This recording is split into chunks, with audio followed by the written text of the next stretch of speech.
నలుగురిని ఎవరైతే వాళ్ళు ఇంకా వాళ్ళని గుర్తించారంటే వాళ్ళ వేటలోనే ఉన్నారు, కొనసాగిస్తున్నారు. ఖచ్చితంగా వాళ్ళకైతే శిక్ష గట్టిగానే పడుతుంది, రివెంజ్ గట్టిగానే తీరుస్తాం మన వాళ్ళు. అంటే ఆల్రెడీ కాల్పులు అయితే జరుగుతుంది, అందులో మన మిలిటరీ వాళ్ళు కూడా చనిపోతున్నారు అని చెప్పేసి అంటున్నారు కదా. నాకు ఖచ్చితంగా ఇప్పుడు యుద్ధం జరిగినప్పుడు ఎప్పుడు ఒక పెద్దోడు చిన్నోడు యుద్ధం చేసుకున్నా సరే ఎంతసేపు పెద్దోడే 4 దెబ్బలు కొట్టాడు, అటు నుంచి 1-2 తగులుతాయి. అట్లానే మనోళ్ళు ఆ చనిపోతున్నారు అది ఇది అంటే కరెక్ట్ కాదు కదా. నెగిటివిటీని ఫస్ట్ స్ప్రెడ్ చేయడం మానేసేయండి. ఇండియా అంత ఈజీ దేశం కాదు, ఇండియా చాలా స్ట్రాంగ్ ఉంది. ఇప్పటికీ నేను బిలీవ్ చేస్తున్నా, చాలా మంది నమ్ముతున్నారు. ఇప్పటికైనా ఏంటంటే శాంతియుతం అనే ఒక కొంచెం మనకు ఒక పదం ఉంది కాబట్టి మన వాళ్ళు ఇంకా వాడుతున్నారు కాబట్టి ఇక్కడ దాకా వాళ్ళు వచ్చారు, లేదంటే ఎప్పుడో వాళ్ళని ఫినిష్ చేసేటోళ్ళు. అంటే మీ దేశంలోనే మీరు మీరు కొట్టుకుంటున్నారు, మేము బయట నుంచి వచ్చి మేము చంపితే ఏంది అన్నట్టుగా ఒక మాటలు కూడా వస్తున్నాయి. అంటే మనకి ఇక్కడ కూడా మన మణిపూర్ లో అయితే ఏంది, బంగ్లాదేశ్ లో అయితే ఏంది, మన వాళ్ళు కొట్టుకోవడం ఇది ఒక వాళ్ళకి అడ్వాంటేజ్ అయిందంటారా? ఖచ్చితంగా అన్న, ఫస్ట్ ఇది పని చేయండి అన్న. కులం ఏంది, మతం ఏంది, ఏందన్న ఇదంతా ఇంకా ఇప్పుడు మనలో మనం కొట్టుకుంటేనే కదా. ఇప్పుడు ఒక విలేజ్ తీసుకోండి, మీరు వాళ్ళ ఊర్లో వాళ్ళు కొట్టుకుంటే ఏ ఊరుడైనా వచ్చి అటాక్ చేస్తాడు వాళ్ళని. అదే వాళ్ళ ఊరు మొత్తం ఒకటి అయి ఉంటే పక్క ఊరు వచ్చి వాళ్ళ మీద చేయాలంటే భయం అవుతుంది, ఎందుకంటే వాళ్ళ ఊరు మొత్తం ఒకటి అవుతారు అవి మళ్ళా వేరే అయితే సీన్ అని చెప్పి. అట్లా మనం ఇండియా మొత్తం ఒకటే అన్న.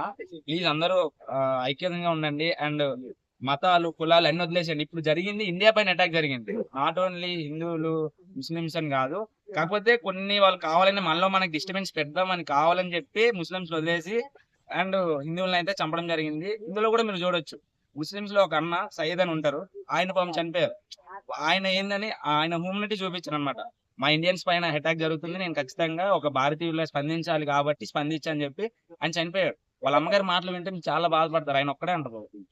అదే బ్రదర్, కానీ అలాంటి సిచ్యువేషన్లో ఇక్కడ ఉన్న హిందూస్ అందరూ ఏమనుకుంటారంటే ప్రతి ముస్లిమ్స్ ను కూడా బయటకు గెంటేయాలి, ఎవరిని ఉండకూడదు అన్నట్టు మాట్లాడతారు. అంటే మన ఇండియాలో ఉన్న ముస్లిమ్స్ ని అన్నా ఇప్పుడు ఒకరు తప్పు చేశారు కదా అని అందరు కాదు, అట్లానే ముస్లిమ్స్ అందరూ టెర్రరిస్ట్ కాదు. ఇప్పుడు హైదరాబాద్ రండి, నేను హైదరాబాద్ లో ఉంటున్నా, చాలా మంచిగానే ఉంటాం, కలిసే ఉంటున్నాం. కాకపోతే కొన్ని దగ్గరలో అయితే జరుగుతాయి, కొంతమంది అయితే ఉన్నారు ముస్లిమ్స్ అందరూ చెడ్డాలని చెప్పాను, ముస్లిమ్స్ అందరూ మంచిదని చెప్పాను, అందులో నెగిటివిటీ కొంతమంది ఉంటున్నారు. వాళ్ళని గుర్తించి కొంచెం గట్టిగా యాక్షన్ తీసుకోండి.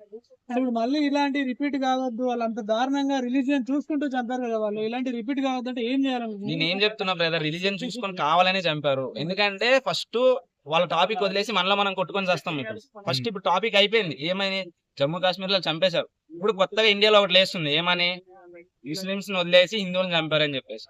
అది అందరిని చంపేస్తే మనందరం ఒకటై వాళ్ళ మీద అటాక్ చేయడానికి ఖచ్చితంగా ఇంకా వేరే ఉంటది కదా. అట్లా కాకుండా ఫస్ట్ వాళ్ళు సైడ్ ట్రాక్ చేయించడానికి వాళ్ళు ఒక ప్లాన్ తో వచ్చి అట్లా చేసిరన్నమాట. అంటే ఇంకోటి ఏంటంటే ఇది వాక్ బోర్డ్ క్యాన్సిల్ చేయడం వల్ల ముస్లిమ్స్ కి సపోర్ట్ గా మేము ఉన్నాము అని చూపించాలి అని చేశారని చెప్పి కొంతమంది అంటున్నారు. వాళ్ళు ఎంత అసలు గట్టిగా మనం తలుచుకుంటే ఎంత వాళ్ళు ఒక రాష్ట్రం అంత ఉంటారు, కానీ కొన్ని మనకి ఏమంటారు అడ్డంకులు అయితే ఉన్నాయి. లైక్ ఐక్యరాజ్య సమితిలో కొన్ని ఉంటాయి, ఎట్లా పడితే అట్లా మనం డైరెక్ట్ యుద్ధం ప్రకటించలేము కదా. అందుకు మన వాళ్ళు కొంచెం ఆచి తూచి అడుగులు వేస్తున్నారు అంతే తప్పితే వాక్ బోర్డ్ అనేది అది వేరే సపరేట్ టాపిక్ అన్న, దాన్ని దీన్ని అసలు ఇన్వాల్వ్ చేయకండి. అండ్ కావాలనే మనలో మన గొడవలు పెడదామనే ముస్లిమ్స్ వదిలేసి హిందువులు పట్టుకొని చంపడం అయితే జరిగింది. అప్పుడు టాపిక్ మారిపోయి మనలో అయితే కొట్టుకుంటారు, అది ఖచ్చితంగా వాళ్ళని మర్చిపోతాం మనం. అది ఒక లాజిక్ అయితే వాళ్ళు వాడడం జరిగింది. డైరెక్ట్ గా వెళ్ళి మోడీకి చెప్పుకోండి, మోడీకి చెప్పుకున్నా మమ్మల్ని ఏం చేయలేనండి అంత డైరెక్ట్ గా చెప్పడం. అంత డైరెక్ట్ చెప్పడం అంటే కావాలని అన్న రెచ్చగొట్టే అంశాలు అవన్నీ. రెచ్చగొడితేనే కదా ఇప్పుడు సైలెంట్ గా ఉన్నాడు, ఇప్పుడు ప్రశాంతంగా ఉంది, ఇండియా టూరిజం లో బాగా అభివృద్ధి చెందుతుంది.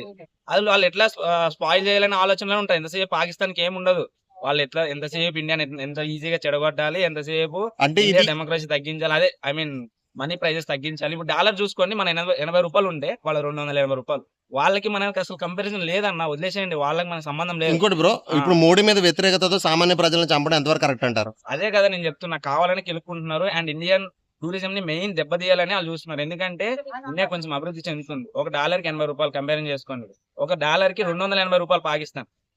ఆల్రెడీ వాళ్ళు ఎంత దరిద్రంలో ఉన్నారో అందరికీ తెలుసు. వాడు ఏం చేస్తున్నాడంటే కడుపు మంటతో ఇంకా ఏదో ఒకటి చేయాలి అంతే.